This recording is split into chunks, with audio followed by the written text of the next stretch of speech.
नमस्कार, मैं वरुण कुमार, आप देख रहे हैं डिबेट सेंट्रल। आज मैं आपके सामने कोई कूटनीति की भाषा बोलने नहीं आया हूं। आज मैं कोई गोल मोल भाषण देने और सुनने भी नहीं आया। आज बात उस गड़े, जहरीले और कड़वे सच की होगी जिसे इस देश का 140 करोड़ जनता झेल रही है। आज बात उस वक्त की होगी। करोड़ों आम नागरिक हर रोज सहता है, लेकिन सत्ता के ठंडे एसी कमरों में बैठे आका अपनी आंखें मूंद लेते हैं। हमारे देश के संविधान के अनुच्छेद 14 में सुनहरे अक्षरों में लिखा है, कानून की नजर में सब बराबर हैं। लेकिन आज डीए न्यूज प्लस के मंच से मैं पूरे देश के सामने डंके की चोट पर पूछता हूं, क्या सचमुच हम सब बराबर हैं? तो जवाब है बिल्कुल नहीं।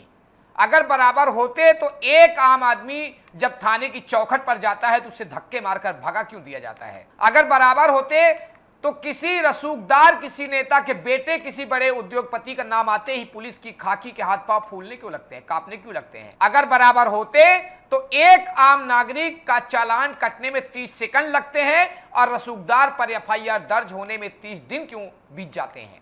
स्थान बदल जाते हैं, राज्यों के नक्शे बदल जाते हैं, नेताओं की टोपियां और झंडे बदल जाते हैं, लेकिन आम आदमी का कचरा बनाने वाला ये सिस्टम कभी नहीं बदलता है। मध्य प्रदेश से छत्तीसगढ़, यूपी, उत्तराखंड, देश भर के चर्चित गलियारों तक, दिल्ली यूपी के हाईवे से लेकर बिहार की अदालतों तक कहानी एक ही है। जब तक कोई मामला सोशल मीडिया पर ट्रेंड ना करे, तब तक सड़क पर बवाल ना हो, जब तक यह बहरा और अंधा सिस्टम जागता ही नहीं। आज बात किसी राजनीतिक दल की नहीं, आज बात इस देश के न्यायतंत्र पर लगे उस बदनुमा दाग की है जो चीख चीख कर चिल्ला रहा है कि अगर तुम्हारे पास पैसा, पावर है, रसूख है तो देश की कानून तुम्हारे जेब में है। इसी में करेंगे बातचीत, लेकिन बातचीत करने के पहले दिखाते हैं एक स्पेशल रिपोर्ट।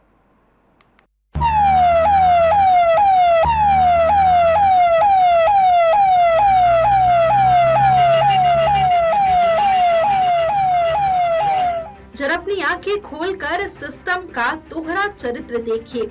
जब अपराध करने वाला कोई आम नागरिक, कोई गरीब या मध्यम वर्गीय व्यक्ति होता है तो पुलिस का तंत्र पलक झपकते ही हरकत में आ जाता है।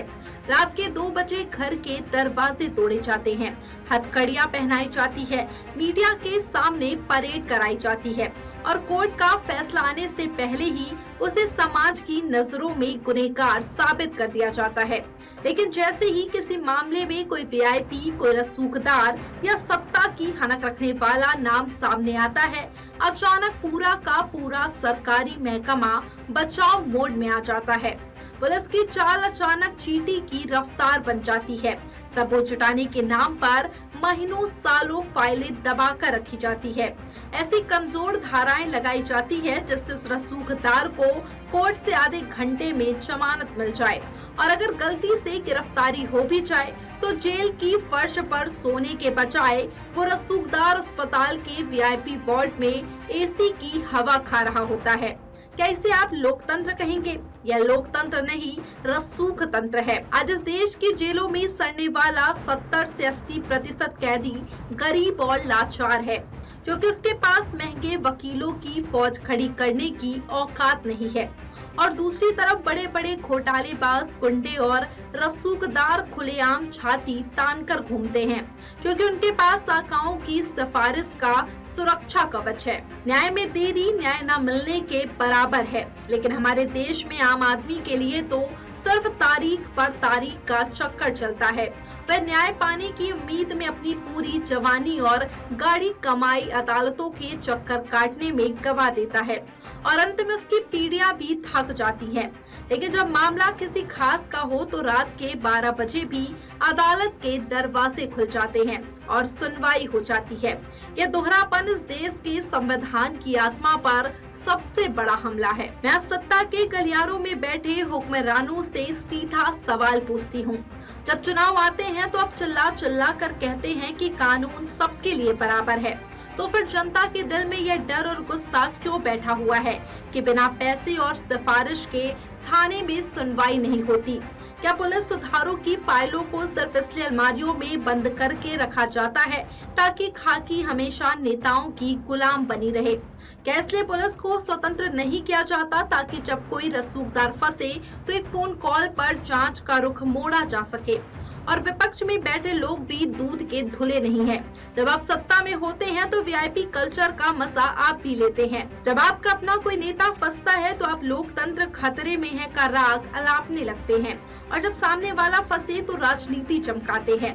इस देश की न्याय व्यवस्था को आपने अपने राजनीतिक नफे नुकसान का अखाड़ा बना दिया है। अब जरा खाकी की बात कर लेते हैं।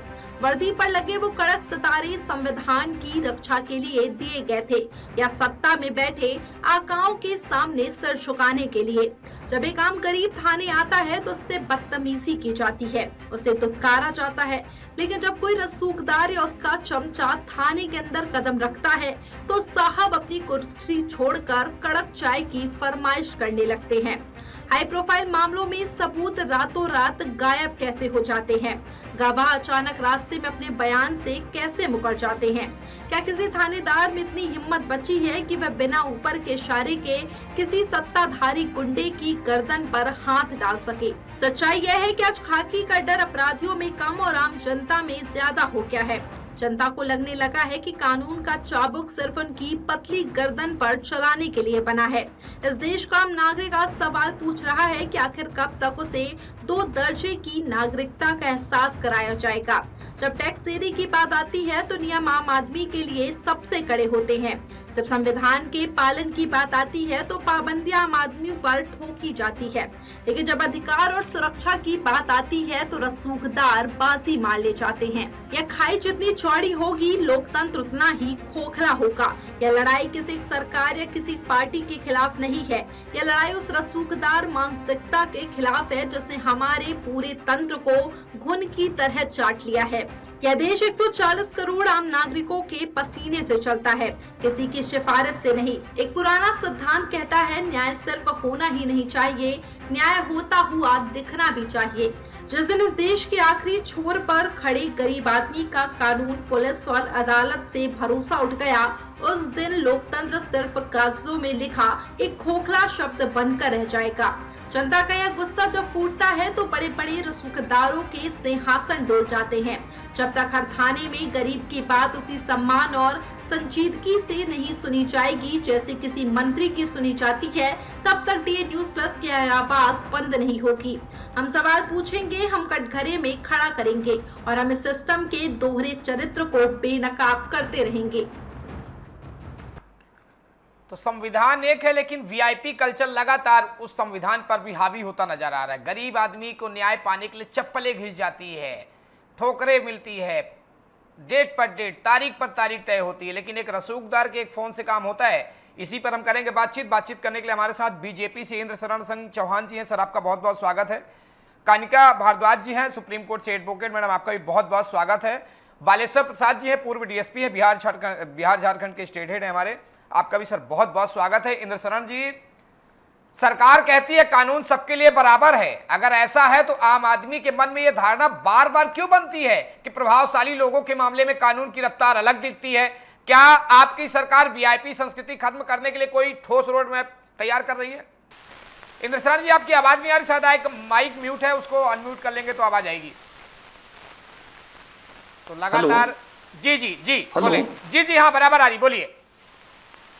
अरुण जी, सबसे बड़ी बात है कि हमारे जब किसी सरकार की हम बात करते हैं जी, और जब सामाजिक विषय के सरोकार के विषय पर बात करते हैं तो दोनों की विचारधाराएं और जो दोनों के मानदंड होते हैं वो 2 तरह से सोचने होते हैं जी। हमारे देश के यशस्वी प्रधानमंत्री आदरणीय नरेंद्र मोदी जी ने, आपने देखा कि उन्होंने वीआईपी कल्चर खत्म करने के लिए सबसे पहले उन्होंने लाल बत्ती सिस्टम खत्म कर दिया और उन्होंने कहा कि कानून की नजरों में सारे लोग बराबर हैं।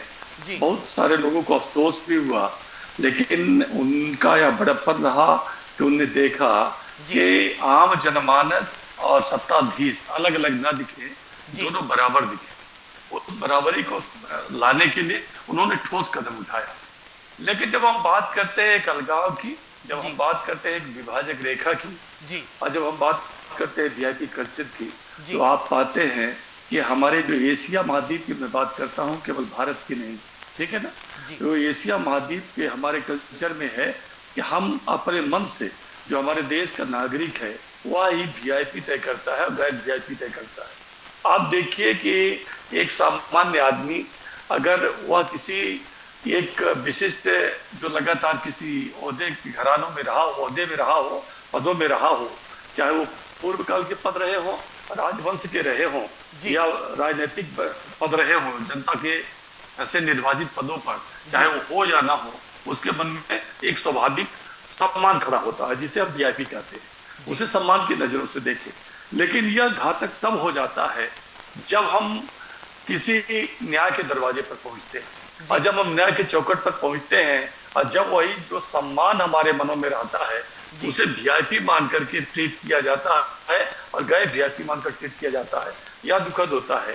और वैसे तो चलिए कम से कम आपने माना तो कि वीआईपी ट्रीट किया जाता है, दुखद होता है, आपने माना, यही हमारे लिए बहुत है। बालेश्वर प्रसाद जी पुलिस के वरिष्ठ अधिकारी हैं। सर, अगर आपको पूरे देश की पुलिस व्यवस्था बदलने का अधिकार मिले तो पहला फैसला क्या होगा? देखिए अरुण जी, आपका जो आज का ये डिबेट है कानून की चौखट पर जो भारत, जी निश्चित तौर पर एक ऐसा सवाल खड़ा किया आपने जी कि जो इसका जवाब देना भी इतनी जल्दीबाजी नहीं होगी, लेकिन समझाने का प्रयास ये करेंगे जी कि जो कानून के बहुत जानकार हैं जी और स्मार्ट आदमी है, अत्वरित गति से अधूर्तता के साथ, मैंने शब्द किया धूर्तता जी के साथ जो कानून के यूज कर देता है, काम करा लेता है, वो वीआईपी कैटेगरी में चला जाता है जी। और दूसरा जो कैटेगरी हमारा जो सोसाइटी में है जी, सब कुछ है लेकिन स्लो है, डिले है और समझ नहीं पाता है, तो उसको लोग सेकंड कैटेगरी में रख देते हैं जी। लेकिन इतना जरूर कहेंगे कि जहाँ अभी तक जो संविधान, जिस आपने संविधान 14 का भी जिक्र किया जी कि कानून में सभी लोग बराबर है, अनुच्छेद 14 में जी, लेकिन इतना जरूर कहेंगे कि अभी वर्तमान सरकारें हैं, आपको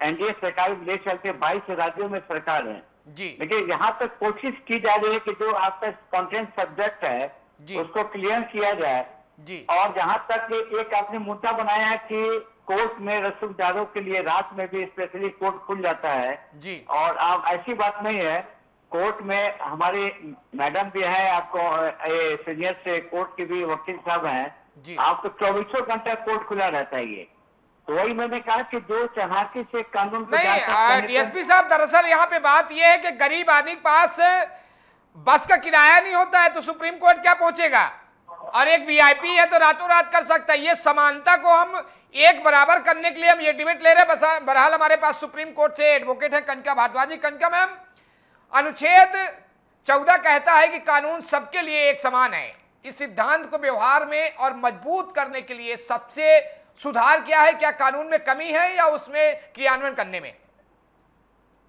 देखिए आपने सही कहा। अगर हम आर्टिकल 14 की बात करें तो आर्टिकल 14 साफ कहता है इक्वालिटी बिफोर द लॉ, सभी लोग इक्वल है। बट प्रॉब्लम कॉन्स्टिट्यूशन में नहीं है, बिकॉज कॉन्स्टिट्यूशन या कानून तो सबको एक समान मानता है। प्रॉब्लम जो है वो है उसके इम्प्लीमेंटेशन में। प्रॉब्लम जो है कि जो अथॉरिटीज है या जो ऑर्गेनाइजेशंस हैं, एजेंसीज हैं, वो किस तरह इसको इम्प्लीमेंट करती हैं। तो मैं सिर्फ मैं यही बात नहीं करूंगी कि पुलिस डिपार्टमेंट या कोर्ट या लॉयर्स का डिपार्टमेंट, हर जगह अगर आप मंदिरों में देखोगे वहां पे भी ये चीज है, अगर आप हॉस्पिटल्स में देखोगे तो वहां पे भी ये चीज है। वीआईपी जो होगा उसको एक अलग ही ट्रीटमेंट मिल रहा है, चाहे वो टेम्पल्स हो वहां पे, हॉस्पिटल्स हो वहां पे, जिससे कि क्या हो रहा है कि जो पब्लिक है उसको भरोसा उनका उठता जा रहा है कि जस्टिस सिस्टम भी कुछ है या नहीं। तो मुझे लगता है कि इम्प्लीमेंटेशन जो है उसका एज पर द लॉ होना चाहिए, क्योंकि लॉ कहता है कि सब लोग इक्वल हैं जी। तो ये जो स्पेशल ट्रीटमेंट दी जाती है हर जगह पे, उसको रोकना बहुत जरूरी है। और मैं बहुत खुश हूँ कि इस प्लेटफॉर्म के माध्यम से हम ये चीज बोल पा रहे हैं कि अब आई थिंक वक्त आ गया है कि ये जो स्पेशल ट्रीटमेंट्स मिल रही हैं ये खत्म की जाए और सभी लोगों को एक समान जो है वो ट्रीट किया जाए। अगर मैं अपने लॉयर्स की कम्युनिटी की बात करूंगी तो जैसा कि आपने कहा कि एक व्यक्ति है जो 10 लॉयर लेके अपने साथ खड़ा हुआ है और एक व्यक्ति है जिसको बेचारे को एक लॉयर भी नहीं मिल रहा, तो ये भी एक बहुत इशू है। लेकिन हालांकि जो लॉयर्स कम्युनिटी है वहाँ पे जो कोर्ट में डीएलएसए, दिल्ली में तो डीएलएसए है, बाकी हर स्टेट में जो है फ्री लीगल सर्विसेज प्रोवाइड की जाती हैं। तो अगर किसी भी व्यक्ति के पास लॉयर करने के लिए पैसे नहीं है तो उसको मुफ्त में लॉयर मिल सकता है। और इनफैक्ट हाई कोर्ट में, सुप्रीम कोर्ट तक में भी फ्री लॉयर्स की फैसिलिटी है, तो वो फैसिलिटी जो गरीब व्यक्ति है वो ऑप्ट कर सकता है। बट वो कहूंगी कि हर जगह, हर पॉसिबल जगह पे जो स्पेशल ट्रीटमेंट दी जा रही है वीआईपीज को, वो खत्म होने की बहुत ज्यादा जरूरत है।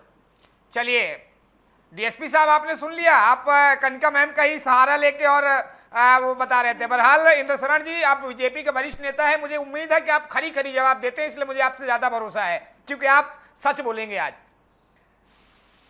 सरकार मानती है कि वीआईपी कल्चर लोकतंत्र पर बोझ है या सिर्फ विपक्ष का राजनीतिक आरोप है? क्या हाई प्रोफाइल मामलों में जांच की पारदर्शिता, सार्वजनिक जानकारी बढ़ाई जानी चाहिए? देखिए, अभी जैसा वकील साहिबा ने कहा कि कानून की नज़रों में, कानून में व्याख्या तो निश्चित कर दी गई है कि सारे देश के लोग एक समान है, एक बराबर है, किसी भेदभाव नहीं किया जाता। लेकिन अगर आप बात करें, मैंने फिर से कहा, ये सरकार से हटकर मैं बात कर रहा हूं कि आप खुद देखिए, आप दिखाते हैं वीआईपी सीटें, जब विधानसभा लोकसभा के चुनाव हो तो आपको कौन रोकेगा भाई? आप क्यों दिखाते हो वीआईपी सीटें? आप विशिष्ट सीटें क्यों दिखा रहे हैं? तो ये कल्चर केवल न्यायालय का विषय नहीं है, केवल पुलिस का विषय नहीं है, एक हमने कहा ना आम मानसिकता का विषय है कि जब एक आम जनमानस के मन में ये धारणा बैठ गई है कि फला फला चीजें वीआईपी है या ये वीआईपी बन गया है, अब इसको हम विशिष्ट मान लें, यह जब तक हमारे जनमानस में एक नहीं आएगा, एक व्यवस्था नहीं बनेगी, लोगों को लगेगा कि नहीं हम बराबर हैं, सारे लोग बराबर हैं, तब तो ठीक है। और जब तक अगर आप भेदभाव करेंगे, अब आप हमारे अतीत के खंगालेंगे तो आप दुष्यंत की बात तो नहीं करेंगे कि जिनके यहाँ एक रस्सा बंधा हुआ गेट के बाहर महाराज दुष्यंत के, और माता गौतमी कहती है कि मैं कैसे मिलूंगी, तो कहते हैं कि जाओ रस्सा खींचो, वहां के चौकीदार कहता है तो राजा निकलेंगे और आपका न्याय करेंगे। तो पूछा कब, किसके माध्यम से? कहा किसी के माध्यम से नहीं, आप डायरेक्ट जाइए, अवश्य मोयम लोकतंत्र सर्वाधिकार, ये आपका लोकतंत्र का अधिकार है, आपका रस्सा खींचिए, घंटा बजेगा और महाराज निकलेंगे। अगर यह सिस्टम लागू हो जाए कि सारे लोगों के लिए एक है और आम जनमानस की व्यवस्था बना दिया जाए, तब तो ठीक है। लेकिन आप हर क्षेत्र में देखें तो हमारे यहाँ केवल एक सिस्टम बना हुआ है कि हमारी मानसिकता ही है, हम उस मानसिकता में जी रहे हैं। हमारे यहाँ लाल बत्ती का कल्चर खत्म हो गया, हमारी सरकार ने सुनिश्चित किया कि सारे लोग बराबर हैं, लेकिन क्या हमारे आपके मन से भाव निकला? क्या आपके न्यूज चैनलों की मैं बात कर रहा हूँ, क्या आपके मन से निकला? क्यों आप वीआईपी सीटें दिखा रहे हैं? क्यों आप दिखा रहे हैं कि फला फला फला यहाँ क्या हो रहा है? आप क्यों ये गरीब जो चुनाव जीत रहा है या अच्छे काम कर रहा है उसको आप नहीं दिखा पा रहे हैं? तो सबसे पहले हर क्षेत्र में एक व्यवस्था करनी होगी, एक जो क्रियान्वयन है वो क्रियान्वयन दिखना भी चाहिए कि क्रियान्वयन हो रहा है। कानून तो बने हुए हैं, कानून तो इतने स्पष्ट है, लेकिन ये स्पष्टता नहीं है कि सलमान खान को एक न्यायालय से जेल होगी मुंबई हाई कोर्ट में, वो मुंबई के जिला न्यायालय में, और उसी दिन नकल निकल जाएगी और शाम को ही उससे जमानत मिल जाएगी। तो ये तो न्यायालयों को भी सोचना होगा, क्या एक सामान्य मध्यम वर्ग परिवार को वहां पर न्याय मिल जाता? क्या जमानत हो जाती? कभी ना होती। इंद्र शरण जी, तो मंदिर मस्जिद गुरुद्वारा ने बांट दिए भगवान को, धरती बांटी सागर बांटा, मत बांटो इंसान को। मंदिर मस्जिद गुरुद्वारा स्कूल अस्पताल हर जगह तो वीआईपी कल्चर है महोदय। वीआईपी वाले का अलग रास्ता है, आम आदमी के लिए अलग रास्ता है, अलग रास्ता। बेचारा आम आदमी बाहर चप्पल उतार के आता है, चोरी हो जाता है, वीआईपी वाले के लिए स्पेशल ट्रीट रहता है। बहरहाल डीएसपी साहब, क्या पुलिस अधिकारी हर मामले में बिना किसी दबाव के निर्णय ले पाते हैं? क्या हाई प्रोफाइल मामलों में जांच को और अधिक पारदर्शी बनाने की जरूरत है? देखिए अरुण जी, आपको स्पष्ट हम कर देना चाहेंगे जी कि जो आप जो वीआईपी जनरल की बातें स्थित करें, इसमें कुछ पॉलिटिकल भी कुछ मिक्सअप हो जाता है जी। और दूसरा यह कि कानून अपना काम करता है। ये सही है कि जहाँ डिले होगा, बातें उठती हैं, कहीं बातें दब जाती हैं। तो बातें जो दबती नहीं है और काम हो जाता है, वो वीआईपी कैटेगरी में चला गया। आज जिसका नहीं हुआ वो चला डिले में। आप ऐसा बताइए कि पूरे भारतवर्ष में कहाँ FIR दर्ज, सबका FIR दर्ज होता है। ये सही है कि डिले शब्द हमेशा बार बार आपके चैनल पे बोलते हैं, डिले ही दो भाग मार देता है, वीआईपी को या जनरल। अब आइए कि जैसे आपने कहा कि हमारे बीजेपी नेता सर ने कहा, हमारे जो हमारे विद्वान अधिवक्ता बगल में उन्होंने कहा, हम अरुण जी आपको स्पष्ट कर देना चाहते हैं कि अभी जो पुलिसिंग में चेंजिंग आ रही है, जो BNS के धाराएं या जो भी है CRPC मैनुअल चेंजेस में है, या इन्वेस्टिगेशन के टाइम का सबको क्लियरेंस इतने दिनों में अनुसंधान करना है, ट्रायल करना है, इस सिस्टम अभी लागू होने में लगेगा 1 साल मेरे ख्याल से। और जरूर एक वक्त आएगा, अगले 27 में हम आप बैठेंगे कभी, अभी तो हमारा आपके साथ अनुबंध लंबा चौड़ा है अभी तो निश्चित तौर पर आप कहेंगे कि नहीं आपने सही बातें कही थी, कंप्लायंस बहुत जल्द होगा और ये पारदर्शिता की जहां तक बात है स्पष्ट होगा और सभी एक इक्वल होगा। राजनीति चालकों को बोलना। चलिए बिल्कुल।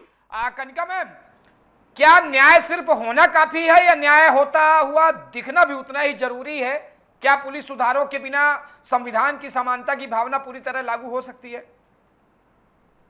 जी देखिए, जब हम लॉ की बात करते हैं तो सिर्फ एक एस्पेक्ट नहीं होता, बहुत सारे एस्पेक्ट होते हैं।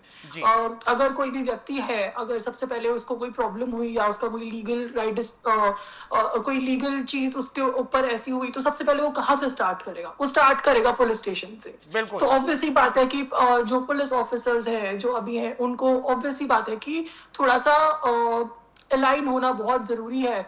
अगर हर चीज में देखिए, आजकल देखिए ये तो बात मैं कहीं नहीं छुपी हुई कि सुधार की जरूरत हर डिपार्टमेंट में है, चाहे वो पुलिस ऑफिसर्स हो, चाहे वो हमारा जस्टिस सिस्टम हो या फिर वो पॉलिटिकल सिस्टम हो। सुधार की जरूरत हर जगह है, इसमें कोई शक नहीं है। बट आप देखिए कि ऐसा हो कि एकदम से जब FIR किसी की रजिस्टर करने के लिए आ रही है तो आप उसको रजिस्टर करिए। आप देखिए, मेरे खुद के ऐसे कई क्लाइंट्स हैं जिनकी FIR रजिस्टर नहीं हो रही, कंप्लेंट तक रजिस्टर नहीं हो रही। हालांकि जो कंप्लेंट रजिस्ट्रेशन है वो एक राइट है व्यक्ति का। कंप्लेंट रजिस्ट्रेशन को पुलिस ऑफिसर्स मना नहीं कर सकते हैं, बट आज भी कंप्लेंट रजिस्टर नहीं हो रही है, FIR तो देखिए फिर आगे की बात हो गई है। बिल्कुल। तो मुझे लगता है कि सुधार आना बहुत जरूरी है। बिल्कुल। इंद्र सर जी, अगर आज कोई गरीब और प्रभावशाली व्यक्ति एक ही तरह की शिकायत लेकर थाने जाए, तो क्या आप दावे के साथ कह सकते हैं कि दोनों के साथ बिल्कुल एक जैसा व्यवहार होगा? क्या सत्ता में बैठे लोगों को भी कानून के सामने वही प्रक्रिया अपनानी चाहिए जो किसी एक आम नागरिक के लिए होती है? सही है कि कानून की नजरों में लोग बराबर हैं और हर व्यक्ति ये उम्मीद करता है कि जो दूसरों के लिए कानून है वो मेरे लिए भी है, होना चाहिए। लेकिन मैं तो ये मान रहा हूं ना कि आप ये देखें कि हमारे यहाँ, पहले मैंने कहा कि मानस में जो बैठा है, किसी भी ऑफिस में आप चले जाइए, आप राजस्व न्यायालय हो चाहे वो पुलिस व्यवस्था हो, सभी जगह सुधार की आवश्यकता है। केवल लाल बत्ती हमारी सरकार ने हटा दिया कि बराबरी आ जाए, लेकिन बराबरी लाने के लिए अभी ऑफिसों में भी पुलिस को एक अलग बैठकें करनी पड़ेगी, न्यायालयों में अलग करनी पड़ेगी। न्यायालय की मैंने अभी बात की, मैं वकील साहब को भी सुन रहा था, वकील साहब को, तो जैसा कि एक मैंने अभी सलमान खान का केवल छोटा सा उदाहरण दिया, अनेक ऐसे उदाहरण हैं कि आधी रात को न्यायालय खुले, माननीय सर्वोच्च न्यायालय में सुनवाई होने लगी, तो वो क्या हुआ? जो आपने कहा वो तो दिख रहा है ना। तो जो होना नहीं चाहिए ऐसा, लेकिन हो रहा है। होना तो ये चाहिए, चाहे एक आम गरीब हो, एक सामान्य व्यक्ति हो, और चाहे एक जिसे के आपकी भाषा में VIP हो। जब आप VIP शब्द का ही प्रयोग करते हैं तभी दुर्भाग्यजनक स्थितियां पैदा होती है। मैंने तो कहा कि केवल एक क्षेत्र में नहीं, केवल पुलिस विभाग में नहीं, केवल लॉ में नहीं, ये तो हर क्षेत्र में करना पड़ेगा आपको कि आप उस क्षेत्र में भी करें। जैसे आपके न्यूज चैनलों की भी मैंने बात कर दी, आपको हो सकता है खराब लगा हो, लेकिन आप भी VIP क्यों कल से फैला रहे? नहीं सर, हम DNS प्लस वाले हैं और DNS प्लस सीधे जनता की चैनल ही है ये, इसका कोई मुखिया माली का कोई दबाव नहीं है। देखिए नहीं, VIP सीटें आप दिखाते हैं, VIP सीटें आप दिखाते, ठीक है, तो ये काम करिए कि VIP सीटें आप भी दिखाना बंद करिए। आप तो केवल ये दिखाइए कि इतने सीटें ये जीत रहा है, हार रहा है, तो हर क्षेत्र में वीआईपी कल्चर खत्म होना चाहिए, केवल एक क्षेत्र में नहीं अरुण जी। और सरकार का पूरा प्रयास है। अगर हम बात करें, हमने कहा ना कि हमारे प्रधानमंत्री जी ने लाल बत्ती कल्चर खत्म किया। लाल बत्ती कल्चर खत्म करने का आशय ही है कि हम वीआईपी कल्चर को खत्म कर रहे हैं जी। लेकिन हमने कहा ना कि हमारे यहाँ के भारतीयों के मन में बैठा हुआ है, तो जो बिना वीआईपी की बात किए उसका पेट का पानी नहीं पचता। अगर हम वो बात कर लें, कड़वी बात है, लेकिन अगर हम सब सिस्टम ठीक कर लें तो लाल बत्ती खत्म हो गई, तो उसके साथ ही वीआईपी कल्चर भी खत्म होना चाहिए। चलिए, कम से कम इंद्रसर जी आप माने कि वीआईपी कल्चर खत्म होना चाहिए, यही हमारे लिए बहुत है। बालेश्वर जी, जनता पूछ रही है अगर कानून सबके लिए समान है तो लोगों के मन में असमानता का एहसास क्यों पैदा होता है? क्या हर थाने में शिकायत दर्ज करने की प्रक्रिया और सरल होनी चाहिए आपके हिसाब से? देखिए, पहले हम आपको इंद्रशरण सिंह जी चौहान साहब का एक प्रश्न का उत्तर हम देना चाहते हैं। इन्होंने कहा कि सलमान खान के लिए स्पेशल नाइट में आपको कोर्ट खुल गया। हम बताना चाहेंगे आपके चैनल के माध्यम से, ऑनरेबल कोर्ट 24 घंटा खुला है, जिसको रिमांड कोर्ट है। हमारी कनिका भारद्वाज सर इसके बारे में बता भी सकती हैं। अगर रात को भी 12 बजे रात को भी कोई एक्यूज जाता है रिमांड के लिए, तो आपको जजेस साहब को रिमांड करना है। रही बात है कि जो सलमान खान की बात है, कोई व्यक्ति, क्योंकि सलमान खान के पास पैसा बहुत है, सब कुछ है, एक एक वकील का इतना रेट है, नहीं खोना, हम चैनल पर नहीं बोलना चाहते हैं, इतने से अच्छे से वकील सलमान खान के समय हम लग गए थे। आप बोल सकते हैं, पूरा नहीं मानेंगे, आप बोल सकते हैं, खुल के बोलिए। जी जी, जो इतने अच्छे अच्छे वकील तो सलमान खान का तो तय है कि वहाँ पे इतने वकील लग गए थे, नतीजा की उनको फायदा मिला इसमें। आप बहुत ऐसे जो जिनको रात में जाना चाहिए, उनके पास तो पैसा तो है नहीं, तो कैसे जाएगा? तो निश्चित तौर पर इसको बात को समझना होगा। हम पहले आपको फिर उम्मीद दिलाते हैं कि 27 तक वेट कीजिए अरुण जी। आप आपके चैनल से हम दावा करते हैं, जो भी जितनी शिकायतें का एक आप ही है channel mister Arun Kumar ji, I give you thank कि आप ऐसे तो मुद्दों को लाके हम लोग स्पिन बॉल में आप डाल देते हैं। उधर मैम भी स्पिन बॉल में फंस जाती हैं और चौहान साहब भी हम भी फंसते हैं। लेकिन विश्वास करिए कि भारतवर्ष में आपको कानून बहुत जल्द लागू होगा, सही होगा। जो आपके डिबेट कंटेंट है, इसके 27 के मार्च के बाद भी डिबेट होगा कि इक्वल आपको दिखाई देगा। ऐसा हम 2027 में फिर से तीनों मेहमानों के साथ मिलेंगे, एक बार फिर इसी में चर्चा करेंगे 2027 में जब बदल जाएगा। बहरहाल कनिका मैम, क्या लंबी न्यायिक प्रक्रिया आम नागरिक के भरोसे को प्रभावित करती है? क्या समयबद्ध न्याय के लिए अदालतों और सरकार दोनों की साझा जिम्मेदारी मानती हैं आप?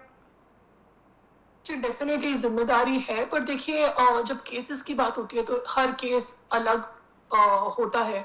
कुछ केसेस होते हैं जिनमें ज़्यादा वक्त नहीं लगता, लेकिन कुछ केसेस होते हैं जिनमें बहुत वक्त लगता है, सालों लग जाते हैं फैसला आने में।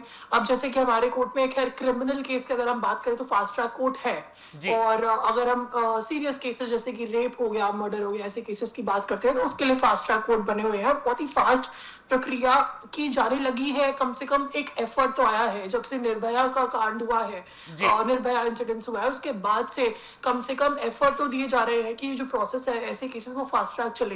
लेकिन कई केसेस में डेफिनेटली बहुत ज्यादा टाइम लग जाता है। हालांकि हर वक्त टाइम टू टाइम कोशिश हो ही रही है कि जल्दी फैसला आए, बट फिर वही बात है कि कई केसेस में बहुत सारे विटनेसेस होते हैं, कई में कुछ कम विटनेस होते हैं, तो हर केस अपना एक अलग है। लेकिन ये बात बिल्कुल सही है कि जस्टिस डिले नहीं होना चाहिए, ये बात मैं मानती हूँ, और इसमें इम्प्रूवमेंट डेफिनेटली जितनी जल्दी लाया जाए वो ज्यादा बेटर होगा।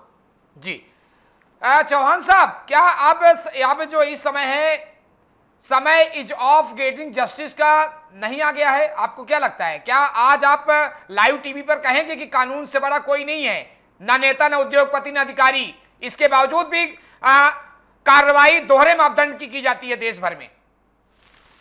नहीं, मैं तो ये कहूंगा कि कानून की नजरों में कोई वीआईपी नहीं है। अनेक लोगों को जेलें हुई हैं, अनेक राजनेताओं को जेलें हुई हैं, अनेक IAS IPS भी जेल गए हैं।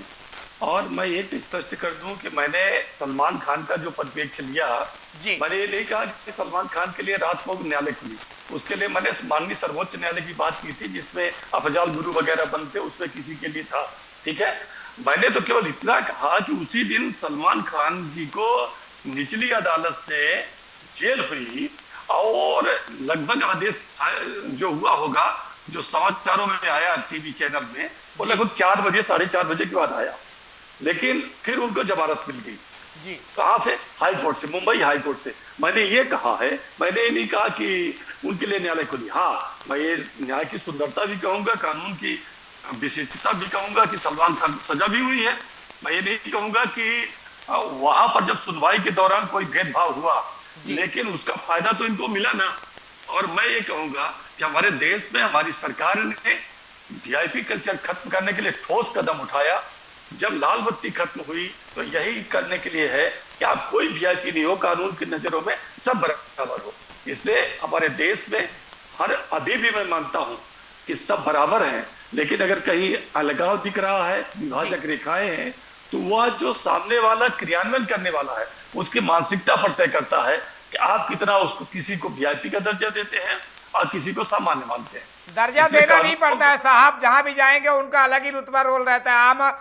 हम और आप की बात करें, अगर हम आप सीधे दोनों एक साथ अस्पताल जाएंगे ना साहब, तो डॉक्टर पहले आपकी सुनेगा, आपके साथ खड़ा रहेगा, हमको देखेगा भी नहीं कौन है क्या है। आपसे फुर्सत मिलेगी तो हमारे पास आएगा, हाँ भैया बताओ क्या बीमारी है। बहरहाल डीएसपी साहब, क्या पुलिस सुधारों पर सुप्रीम कोर्ट के निर्देशों का हर राज्य पूरी तरह से पालन हुआ है? क्या हर थाने में शिकायत दर्ज करने की प्रक्रिया और सरल होनी चाहिए? जी अरुण जी, आपको जवाब देना चाहेंगे, आपके जवाब देना चाहेंगे बिहार से जी। अभी कल की बात है, जो आपने देखा तिलचट्टा जनता दल का आपने एग्जाम्पल देखा, एक साधारण लड़के ने अमेरिका से आकर के उसने पूरा सिस्टम तो उसने हिला दिया जी। वहां तक कि तिलचट्टा जनता दल ने जो जामाबाजी उसने किया, जैन जी जिसको बोलते हैं, उसकाया बढ़ाया। अब यहाँ तक कि भारत सरकार के जो ऑनरेबल मिनिस्टर साहब ने बैठकर एक साधारण तिलचट्टा जनता दल के सामने बैठ करके जिस तरह से रिक्वेस्ट करके हमने तमाशा देखा, मेरे पास कोई शब्द नहीं है। ये हम नेताजी को जवाब देना चाहते हैं, चौहान साहब को। दूसरी बात यह है कि हमारे बिहार में कल लालू प्रसाद जी के पुत्र जी, आपको जो उनके साथ घटना हुई, तेज प्रताप यादव, उनके लिए भी रात को कल कोर्ट खुला है। रात को कल 12 बजे वो भी कल जेल गए हैं। इधर सलमान खान भी जाते हैं, इधर विरोधी दल के आपको तेज प्रताप भी जाते, यानी कि इक्वल लॉ है। यानी कि कल जो अपोजिशन पार्टी के जो नेता बिहार में जेल भेजा, कि दर्शाता कि अगर छूट सबके लिए है तो अपोजिशन के लिए भी छूट है। हम अलबत्ता यही केवल कहना चाहेंगे आपके चैनल के माध्यम से, छोटा सा एक जागरूकता के आधार पर, अगर कोई व्यक्ति भारत पूरे इंडिया में कहीं मुकदमा दर्ज करने जाता है थाने पर, एसएसओ इंस्पेक्टर के पास, अगर शिकायत दर्ज नहीं करते हैं तो उसका सेकंड रेमेडी है कि सीधे वहां के कप्तान के पास आवेदन देंगे। अगर वहां भी आवेदन नहीं सुनवाई होती है तो आपका सीधा सीजीएम कोर्ट होता है, लोअर कोर्ट सीजीएम के जाके परिवार पर, जैसे बताया अभी आपने थोड़ी देर पहले हमारी क्या कहती है भारद्वाज साहब ने बताया, वहां जाके कंप्लेंट फाइल होता है, कंप्लेंट फाइल से अब रिव्यू होता है। अभी हाल में सुप्रीम कोर्ट का गाइडलाइन है, पूरे भारतवर्ष के पुलिसिंग का कोई मुकदमा 15 साल से नीचे वाला और जो पेंडिंग है उसका डिस्पोजल हो रहा है, कोई तो मत नहीं। अब परिवार पत्र पर भी चले जो केसेज, यानी कुछ सुधार है। एक अरुण जी, हम ज्यादा नहीं इसमें बोलना चाहेंगे पुलिस साइड से, इतना जरूर कहें एक वक्त आएगा 2027। एसपी साहब, हमारा भी कहना यही है कि जिस तरीके से आप हमारे चौहान साहब भी, आप भी उदाहरण दे रहे थे रात में 12 बजे कोर्ट वाली, हम यही तो कहना चाहते हैं, इसीलिए तो डिबेट बैठाए हैं को भैया जिनके पास पैसा है उनको तो आराम से 12 बजे नहीं 2 बजे कोर्ट खुल जाएगी। हमारे देश में एक ऐसा सिस्टम होना चाहिए, ऐसा कानून बनना चाहिए कि आम आदमी को भी न्याय मिले। ऐसा कानून होना चाहिए कि उसको भी कानून के दायरे में उसकी भी मदद होती और उसके लिए भी रात में 12 बजे कोर्ट खुलता। बहरहाल कनिका मैम, क्या गिरफ्तारी, जमानत और जांच की प्रक्रियाओं में अधिक पारदर्शिता की जरूरी है आपके हिसाब से? क्या हाई प्रोफाइल मामलों में पारदर्शिता बढ़ाने के लिए कोई अतिरिक्त संस्थागत व्यवस्था होनी चाहिए? देखिए, जितने भी वीआईपी मैटर्स होते हैं, मैक्सिमम मैटर्स में तो सीबीआई ऑलरेडी लॉग इन कर देती है, तो सीबीआई अथॉरिटी ऑलरेडी है। तो अब मुझे लगता है कि बस ट्रांसपेरेंट होना बहुत जरूरी है। आप जितने भी हाई प्रोफाइल केसेस देखेंगे उसमें कोई ट्रांसपेरेंसी नहीं होती है। अब अगर आप खुद ही जो जजेस के भी केसेस होते हैं, जो अभी रिसेंटली यशवंत जो जज थे उनका केस हुआ, सीबीआई ने लॉगिन भी किया, उसमें सीबीआई ने जांच भी की, लेकिन क्या जांच हुई, क्या रिपोर्ट आई और उसमें क्या उनका फैसला आया, हमें अभी कुछ भी नहीं पता। तो ये बहुत जरूरी है कि ट्रांसपेरेंसी लाना हाई प्रोफाइल केसेस में, ताकि जनता को भी पता चले कि भाई क्या सही है और क्या गलत है, और जनता का जो भरोसा है कानून पे वो बना रहे। तो ऐसा कुछ सिस्टम हो कि ट्रांसपेरेंट रहे, कि सबको पता चले, चाहे किसी भी माध्यम से, लेकिन पता चले कि भाई क्या सही हो रहा है और क्या गलत हो रहा है, ताकि भरोसा का बना रहे। तो लॉस तो ऑलरेडी है, मैंने स्टार्टिंग में भी यही चीज बोली थी कि हर चीज का लॉ है। अगर हम बोलते हैं कि भाई वीआईपी कल्चर को खत्म करिए, तो कानून की नजर में तो वीआईपी कल्चर जैसी कोई चीज है ही नहीं। संविधान की नजरों में ऐसी कोई चीज है ही नहीं। जब आर्टिकल 14 आ जाता है बीच में, तो आर्टिकल 14 फंडामेंटल राइट साफ कहता है कि सभी लोग इक्वल है। बट प्रॉब्लम वहां आती है इम्प्लीमेंटेशन में। हर अथॉरिटी, हर एजेंसी अपने हिसाब से उसको इम्प्लीमेंट करता है, और ये जो इसकी जांच है, अब इसमें एक टॉपिक आता है करप्शन का भी बहुत बड़ा रोल है जी। इंडिया में आप देखिए हर एजेंसीज, अब चाहे आप एमसीडी की बात करिए, हालांकि थोड़ा सा मैं टॉपिक से डिबेट कर रही हूँ, लेकिन एमसीडी या जो म्युनिसिपल कॉर्पोरेशन है, जो हाउसिंग डिपार्टमेंट है, सबसे ज्यादा करप्ट डिपार्टमेंट्स है। तो यहाँ पे अगर आप वीआईपी हो, आपने बहुत ज्यादा पैसे खिला दिए, तो आपके घर को कुछ नहीं होगा, लेकिन कोई गरीब इंसान है जो उनको पैसे नहीं खिला पाया, उसका घर अगले आके तोड़ देंगे, डेमोलिश कर देंगे। तो ये जो चीजें हैं, आई थिंक कि अब कोर्ट्स को भी थोड़ा सीरियस हो जाना चाहिए कि ऐसे चीजें अगर जहां पे भी उनको लगे कि करप्शन कुछ हो रहा है, तो इमीडिएट कंप्लेंट की जाए कोर्ट द्वारा। जजेस कंप्लेंट करें इमीडिएट ऐसी ऑफिसर्स के अगेंस्ट में। अगर यहाँ पे स्ट्रिक्टनेस आएगी तो शायद मैं उम्मीद करती हूँ कि सुधार हो पाए। कनिका मैम, 3 कमी कानून की पूरे देश जानना चाहता है कि अगर संसद या आप जो है आपसे कानून सुधारने के सुझाव मांगती है, तो 3 ऐसे क्या सुझाव देना चाहेंगी जिसमें देश का इक्वल हो, वीआईपी कल्चर खत्म हो? देखिए, सबसे पहले तो ऐसी मैनेजमेंट बने या ऐसी गाइडलाइंस बने जहाँ पे भी अगर किसी भी, चाहे मंदिर हो, हॉस्पिटल हो, अगर कोई कंप्लेंट करे गरीब व्यक्ति या मिडिल क्लास व्यक्ति कि भाई हमारा नंबर पहले और हमें ट्रीटमेंट नहीं दी जा रही है और किसी और को ट्रीटमेंट दी जा रही है, ऐसी शिकायतों का अगर कोई अथॉरिटी बने, तो मुझे लगता है कि शायद सुधार हो सकता है। दूसरा, मेरे को लगता है कि ट्रांसपेरेंसी बहुत जरूरी है। ये नहीं कि आप अंदर ही अंदर अपने रिकॉर्ड में छेड़छाड़ करके आप कुछ भी कर रहे हो। एक जिसके पास बहुत सारे पैसे हैं या जो पैसे दे रहा है या जो वीआईपी है, उसका आप पहले उसका सोल्यूशन निकाल रहे हो और किसी गरीब व्यक्ति का आप बाद में सोल्यूशन निकाल रहे हो। तो ये एक डेटा होना बहुत जरूरी है हर इंस्टीट्यूशन के पास, हर एजेंसी के पास। ये ट्रांसपेरेंसी जब तक नहीं आएगी तब तक किसी को भरोसा नहीं आएगा जस्टिस सिस्टम पे या किसी भी एजेंसी पे, किसी भी अथॉरिटी पे जनता को भरोसा नहीं आएगा जी। और जो तीसरा मुझे लगता है वो ये लगता है कि वो कानून से थोड़ा हट के मैं बोलूंगी, लेकिन हमें हर सिटीजन को एक अपनी रिस्पॉन्सिबिलिटी भी समझनी चाहिए। जैसे मैंने अभी बोला, करप्शन वो बहुत बड़ा रोल प्ले करता है इन सब चीजों में। वीआईपी को अगर आप देखो, वीआईपी कल्चर क्या है? करप्शन ही तो है। वीआईपी वो है जिसके पास बहुत सारा पैसा है, वो हाई प्रोफाइल बंदा है, इन्फ्लुएंसर है, या बहुत ज्यादा उसके पास उसका फाइनेंशियल बैकअप है, ये वही तो वीआईपी हुआ। और वो क्या करता है? वो करप्शन ही तो करता है। वो किसी डॉक्टर को या मंदिर में या पुजारियों को या XYZ, आप कहीं भी जाओ, वो पैसा देगा और उसका काम पहले हो जाएगा। यही तो वीआईपी कल्चर हुआ। तो करप्शन को अगर हम ठीक कर दे इस देश में, अगर करप्शन पे थोड़े से लॉज और ज्यादा स्ट्रिक्ट हो जाए और सीरियसनेस आ जाए, तो मुझे लगता है ये जो वीआईपी कल्चर है वो उसमें थोड़ा सुधार हो सकता है।